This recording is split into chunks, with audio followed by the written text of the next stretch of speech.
La presentaban como la nueva Steve Jobs. The youngest billionaire in the world. Is that heady when you hear that? You know, it's not what matters. Su invento prometía revolucionar la medicina. Una empresa de supuestos análisis de sangre de última generación. Reunió millones de dólares aportados por inversionistas de alto calibre. We've made it possible to run comprehensive laboratory tests from a tiny sample. Pero su proyecto fracasó rotundamente y ella terminó condenada por fraude. Esto es lo que nunca te contaron sobre Elizabeth Holmes, la responsable de la estafa más grande de Silicon Valley. Elizabeth Holmes era una joven emprendedora de Silicon Valley que a los 19 años se propuso revolucionar la industria de la medicina. Su propuesta era concreta. A partir del lanzamiento de la app Theranos, quería proveer una tecnología capaz de realizar decenas de análisis de sangre utilizando solo una gota tomada del dedo. Un test rápido, accesible y sin agujas. Ese fue el producto que prometió. Con esta idea, Holmes logró reunir más de 600 millones de dólares en inversiones. Entre los aportantes se encontraban figuras de enorme peso económico y político: Rupert Murdoch, la familia DeVos, la familia Walton, Larry Ellison, Tim Draper y Carlos Slim eran algunos de los nombres que se habían embarcado en este ambicioso proyecto. Nombres capaces de abrir puertas en Silicon Valley, en Washington y en cualquier mercado. En su punto más alto, Theranos alcanzó una valuación cercana a los 10.000 millones de dólares. Es la historia de un ascenso y una caída igual de vertiginosos. Elizabeth Holmes fundó su empresa con 19 años. Con 30 su rostro copaba portadas, recibía premios, era un icono. Los aportantes de dinero estaban convencidos de que Holmes iba a volverlos mucho más millonarios de lo que ya eran. La joven llegó a presentar una máquina llamada Edison, un aparato del tamaño de una impresora que supuestamente era capaz de analizar la sangre con un sistema interno propio.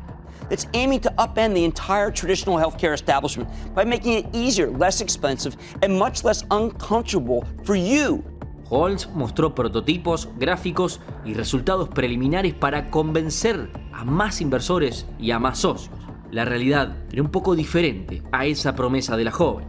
El Edison no podía hacer la mayoría de los análisis que Holmes prometía. Daba resultados inestables, imprecisos o directamente fallaba. Aún así, desde la empresa aseguraban que se trataba de un dispositivo revolucionario listo para dar vuelta a la industria de la medicina. Con el tiempo y para sostener esta imagen, Theranos empezó a operar de manera cada vez más hermética. Las demostraciones se hacían bajo condiciones estrictamente controladas. A los empleados se les prohibía hablar entre sí sobre áreas técnicas distintas. Y los pocos que tenían acceso al Edison sabían que el aparato aún presentaba muchas fallas. Mientras tanto, los análisis reales que eran vendidos a pacientes de la empresa se procesaban en máquinas tradicionales compradas a otras compañías. Theranos las escondía en habitaciones y las modificaba para simular que formaba parte de su propia tecnología.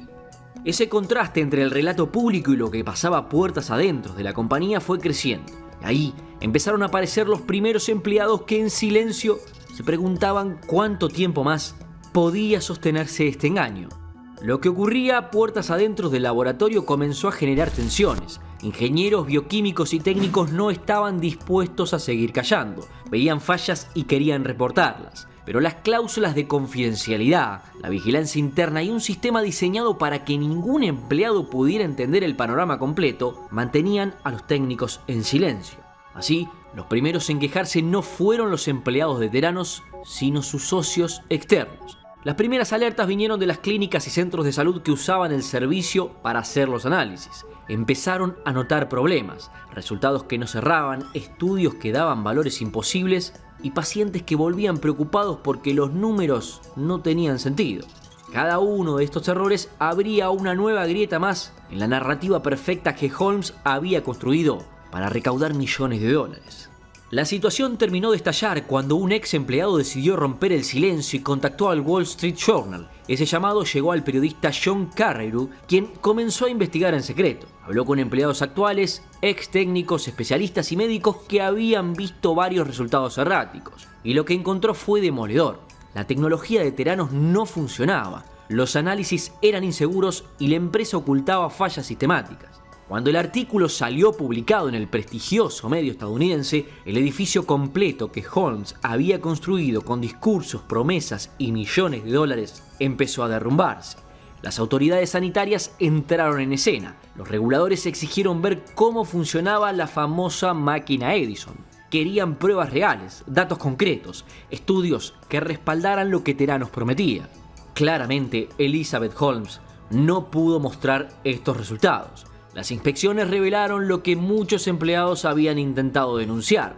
Los resultados eran inconsistentes, los controles fallaban y los procesos internos estaban llenos de irregularidades. El gobierno de los Estados Unidos prohibió que Theranos siguiera realizando análisis de sangre y los socios comerciales que hasta ese momento habían sostenido el relato empezaron a cortar lazos con la compañía. Los grandes inversores exigían explicaciones, la empresa perdió su evaluación millonaria y los pacientes que habían recibido diagnósticos incorrectos también empezaron a presentar demandas. We did not catch and fix these issues faster. Finalmente, Holmes fue acusada formalmente por fraude masivo. De la noche a la mañana, Theranos pasó de valer $10.000 millones a cero. La joven estrella de Silicon Valley, que había sido presentada como la próxima Steve Jobs, terminó enfrentando a la justicia por haber construido uno de los engaños más grandes de la historia tecnológica reciente. La defensa de Holmes sostuvo que Theranos no había sido una estafa, sino un proyecto fallido. Afirmaron que la mujer creyó siempre en la tecnología, que actuó de buena fe y que nunca tuvo la intención de engañar a nadie. Pero la justicia llegó a una conclusión completamente distinta. Tras revisar correos internos, testimonios técnicos y pruebas de laboratorio, determinaron que Elizabeth Holmes sabía que su dispositivo no funcionaba y aún así siguió presentándolo como una revolución lista para cambiar el sistema médico.